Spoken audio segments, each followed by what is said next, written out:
consolando nuestras vidas, aún en medio del dolor, en medio de la tempestad, hemos visto tu gran protección. Gracias, mi Dios, por darnos tanto amor.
Bien, hermanos, ha llegado el momento especial.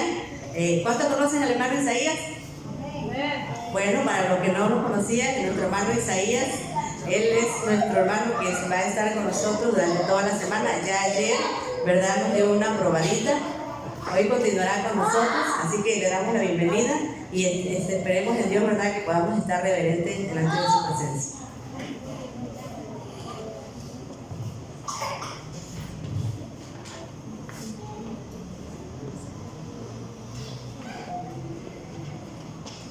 Vamos a ver la palabra de Dios en Génesis capítulo 4, por allí. Vamos a iniciar. El título del tema de hoy: gratitud por la condescendencia de nuestro Dios. Gratitud por la condescendencia de nuestro Dios. El canto tema dice que si no fuera por su gracia, pues Él es el que nos ha sostenido en pruebas, en luchas, en dificultades, en todo. Y eso es así. Hoy vamos a ver este tema en el cual pues, hemos de aprender con la bendición de nuestro Dios. Esta gratitud por la condescendencia de Dios. Vamos a orar. Gracias, Señor. En esta tarde te agradecemos aquí en esta iglesia. Te rogamos que tu palabra nos enseñes, nos abres el corazón, nos bendigas y podamos sentir esa gratitud, Señor.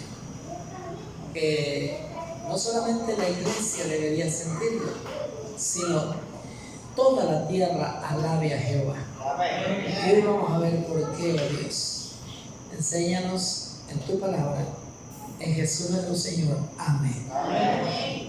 Entonces, hermano, gratitud por la condescendencia de nuestro Dios. Qué maravilloso cuando nosotros vemos que era necesario que hubiera una condescendencia de Dios. Condescendencia es que bajó, es que el Señor no se quedó estático a la hora de la noticia que inundó allá el santuario en el cielo. La pareja allá en Edén, allá en la tierra recién creada, ha fallado. Hay un texto de la sierva del Señor que dice que el ser humano fue hecho y se le dotó de un poder ilimitado. Oigan eso. Eso lo dice la sierva del Señor en Historia de la Redención, el primer capítulo de ese libro, que el ser humano fue hecho por la mano de Dios y se le dotó de un poder ilimitado. después de la caída, punto y coma, pues que hace esa declaración, dice, ese poder no se le quitó totalmente, se debilitó enormemente. Y mire que de no haber sido esa condescendencia de nuestro Dios, como decimos por ahí, no la hubiéramos hecho. No la hubiéramos hecho. Y miren aquí cómo se ve, por ejemplo, esa condescendencia. Entonces fueron abiertos los ojos de ambos y conocieron que estaban desnudos. Eso después de la caída, Génesis 3:7. Génesis 3:7. Conocieron que quedaron sin nada. O sea, ese poder ilimitado había quedado en stand-by y regresó a un punto de nada, desnudo, vacío. ¿Saben que si nuestro Dios hubiera permanecido allá en su trono y Él no hubiera condescendido, triste hubiera sido la historia del ser humano? Hubiera sido descalabrante, descorazonante al decir basta. O sea, le hubiera calado hasta lo más profundo. Entonces nuestro Dios vino y condescendió, y se oye ese punto en el verso 8. Oyeron la voz de Jehová Dios que se paseaba ¿dónde? En el huerto. Ahora nosotros vemos aquí que Dios viene a pasear, o sea, a caminar entre ellos, cerca de ellos, a la altura de ellos. Eso es lo que le llamo condescendencia. Eso es lo que le digo en el título de este tema, la condescendencia, gratitud por la condescendencia de nuestro Dios. ¿Se fue nuestro Dios? No, Él se quedó aquí con el ser humano. ¿Sabe que muchas veces nos cuesta entender eso? Porque pensamos que después de la caída el Señor regresó a su trono, vino, arregló el asunto acá y agarró y se fue. No, las evidencias bíblicas no nos permiten ampliar en esa dirección. Sin embargo, la evidencia bíblica sí me permite ampliar en la dirección de la condescendencia de nuestro Dios. Miren lo que dice el siguiente texto a continuación.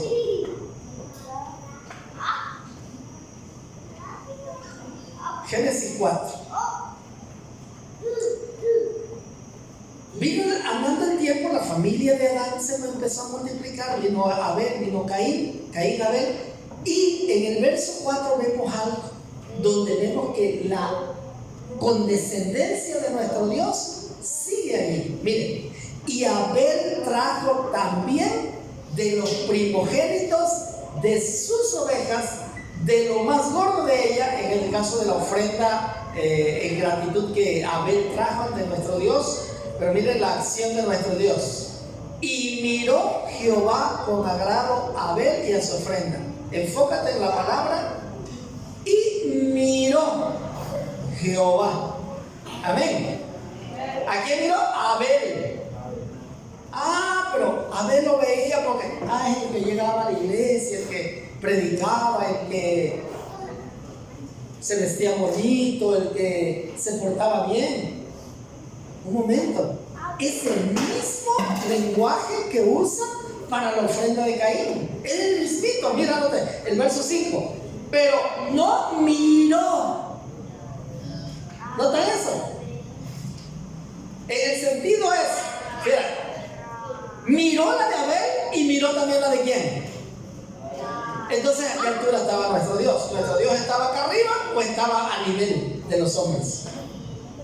Y el punto aquí es que está a nivel, porque está mirando, está en una acción presente, continua. Cuando nosotros podemos ver ese enfoque bíblico, entonces nosotros vemos que nuestro Dios no está mirando de arriba, está caminando entre nosotros. Amén.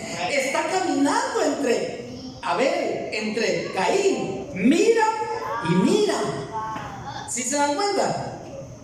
De ahí que esa condescendencia de saber que está con nosotros, porque viene un punto. A ver, me agrada tu ofrenda.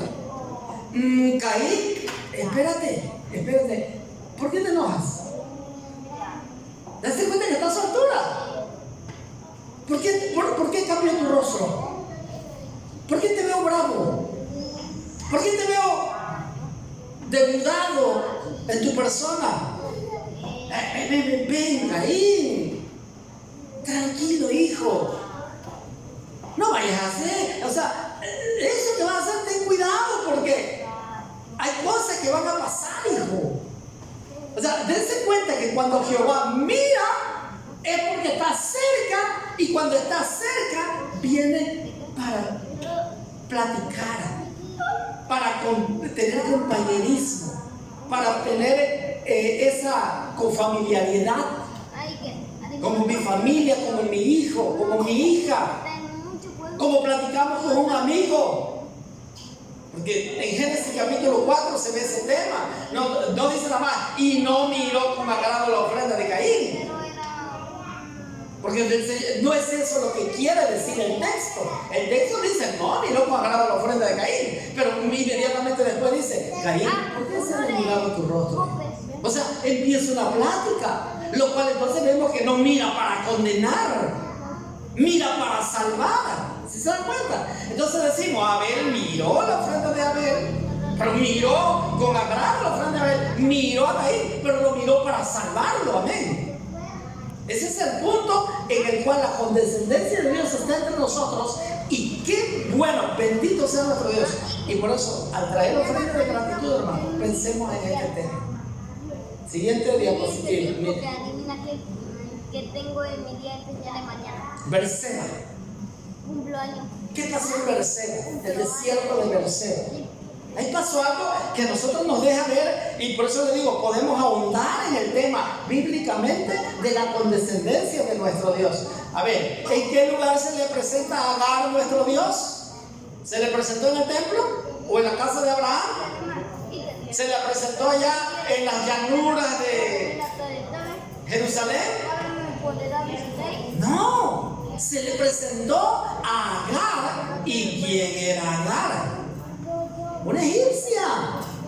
No se le presentó a un descendiente de Abraham. No se le presentó a un judío de los más recatados. No, se le presenta a una egipcia, por cierto, de lo más bajo, entre comillas. Yo no me gusta usar esos lenguajes, pero de lo más bajo en el término hablando de aquel tiempo, porque su trabajo de ella era esclava. Ni siquiera derecho sobre su propia vida tenía Agar.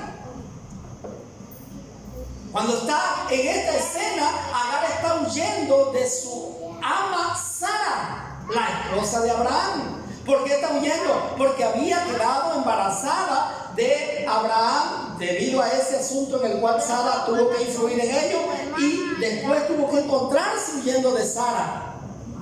Cuando allá en el desierto no tenía comida, no tenía bebida, estaban a punto de morir y todo, Dios se le presentó a Agar. Entonces llamó el nombre de Jehová que con ella hablaba: tú eres Dios que ve. ¿Se cuenta como el mismo término? Ver que nuestro Dios está allí de cerca en el desierto.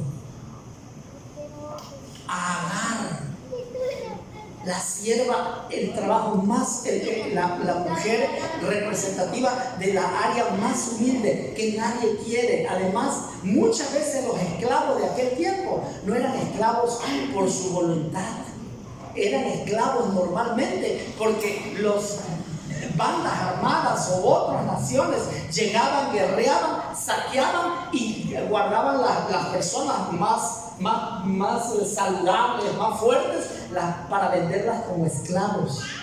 No sé en qué dirección o cómo llegó Agar a ser esclava sirviente en la casa de Abraham. Probablemente Abraham la compró, probablemente. Pero su estatus no era el mejor de la sociedad, era el más peor. Y allá en el desierto se le presenta Jehová y la ve en su aflicción. Por eso vemos la condescendencia de nuestro Dios, porque Dios no se fue a su trono, se quedó entre nosotros y vio la aflicción de, en este caso, Agar. Por lo cual llamó a aquel pozo, dice el verso 14 de Génesis 16, el pozo del viviente que me ve. De ahí sale la palabra, el nombre Beerseba.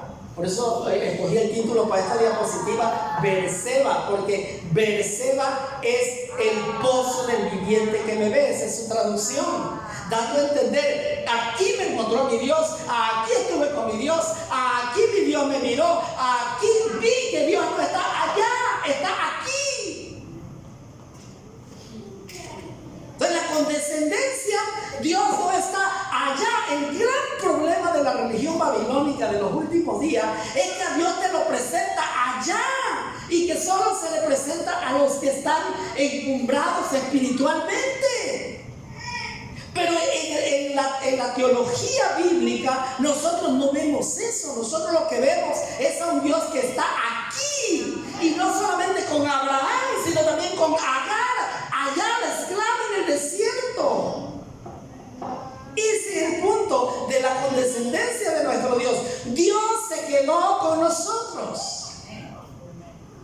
O sea, quizás por eso, cuando de eso ya más adelante, ¿no? Un hijo nos es dado y será llamado su nombre. ¿Qué quiere decir? Dios con nosotros. Dios no está allá, está aquí conmigo. Amén. Amén. Qué maravilla. Siguiente diapositiva.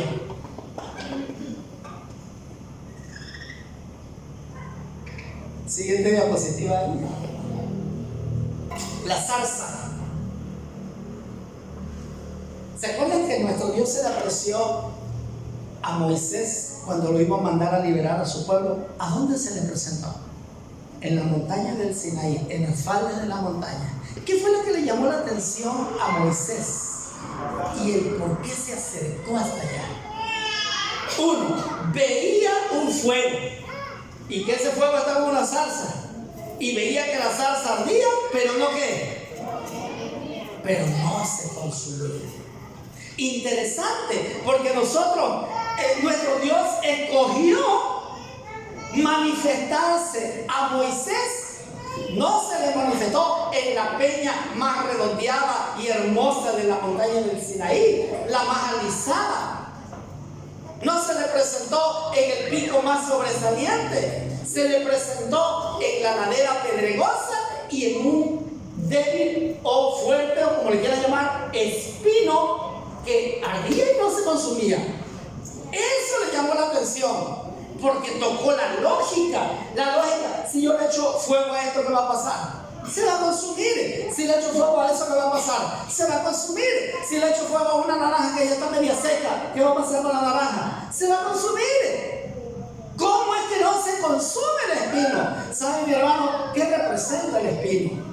En 2 de Crónicas 25:18 hay un tema donde un rey, especialmente cuando Amasías le declaró la guerra a Joás allá al rey del norte, ahí en Samaria, le dice: vamos a vernos las caras. Y entonces el rey Joás le dice, en una cartita, le escribió una poesía. Y esa poesía era: el cardo de Líbano le dijo al cedro de Líbano: vamos, dame a tu hija para mi hijo. Y pasaron la bestia del campo y hollaron al cardo. Y entonces le dice el rey Joás a Amasías: date quietecito allá en tu tierra. Ese cardo eres tú.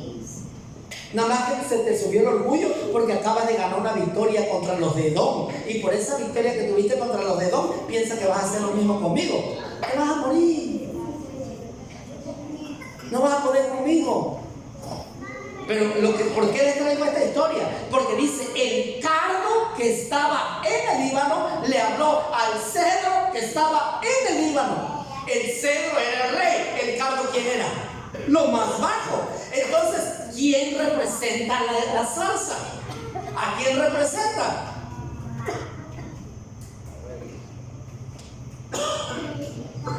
¿A quién representa la zarza? A nosotros, a mí.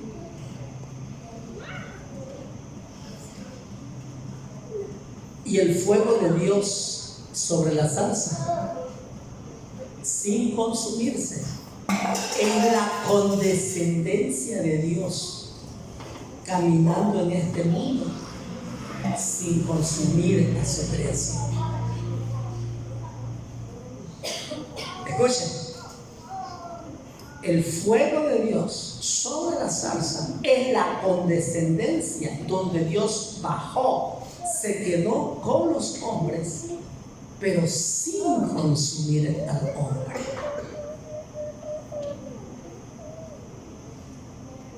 ¿Saben qué maravilla es eso? Vean la siguiente diapositiva.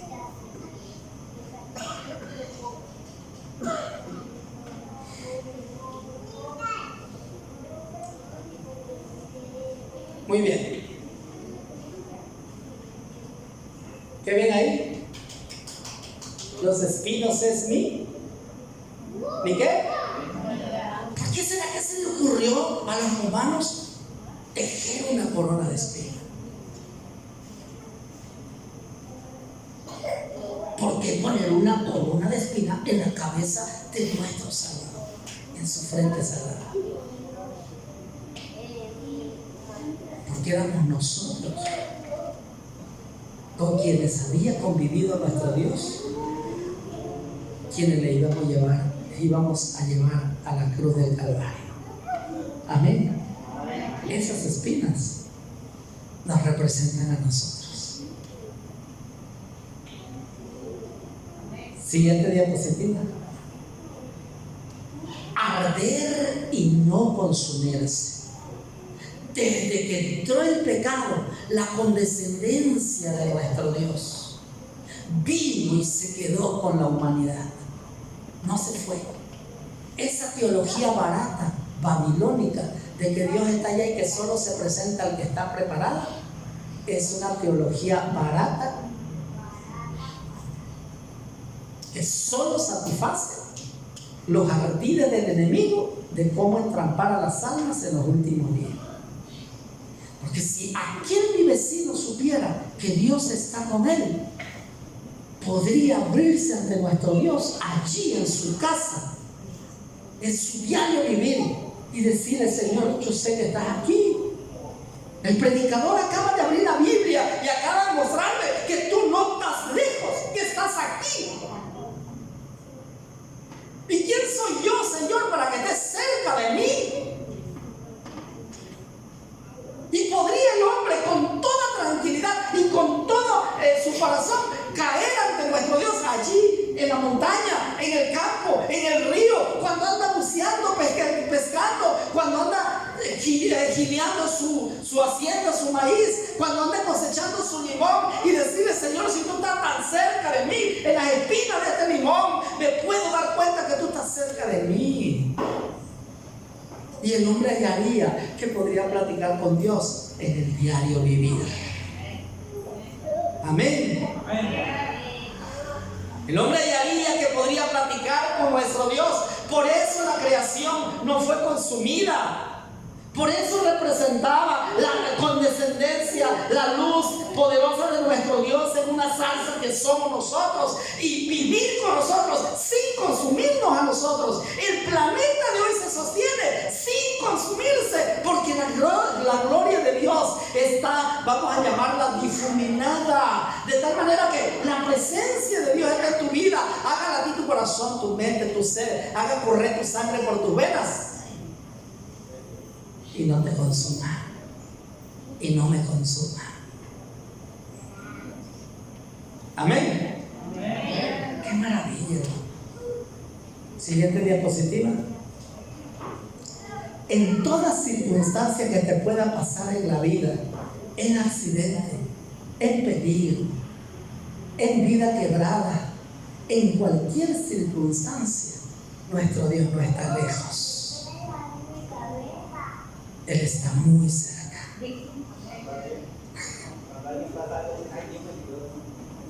Ahí lo dice, ¿no? Algo como que espontáneamente. Amén. Dios estaba allí. Siguiente diapositiva. Por eso hoy podamos agradecer a nuestro Dios por llegar hasta cuándo, hasta hoy. Porque no llegó nada más a la iglesia, Jovito, Miguel o cualquier hermano de aquí, que va porque soy cristiano, porque Dios me ha cuidado. Sí es cierto, usted y yo vamos a traer una ofrenda representativa de nuestra gratitud, pero esa gratitud abarca a todo el mundo, porque el mundo llegó hasta hoy. Porque Dios que vive, se mueve, está con ellos sin consumirlo. Amén. Así que hoy, hermano, y toda la semana, acuérdate de este tema. Me he portado mal,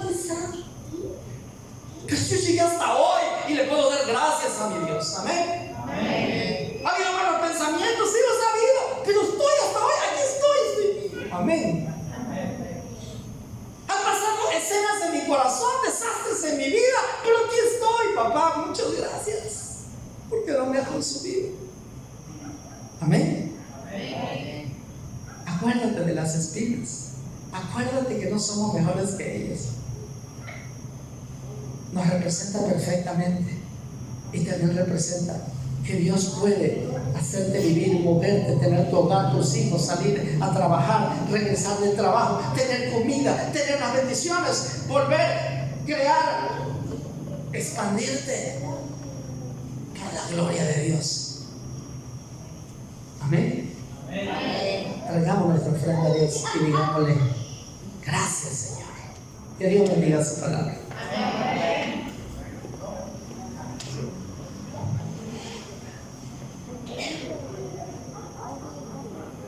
Damos gracias a nuestro hermano, primero a nuestro Dios. Digamos un fuerte amén. No nos cansemos, hermanos, de decir amén en todo momento.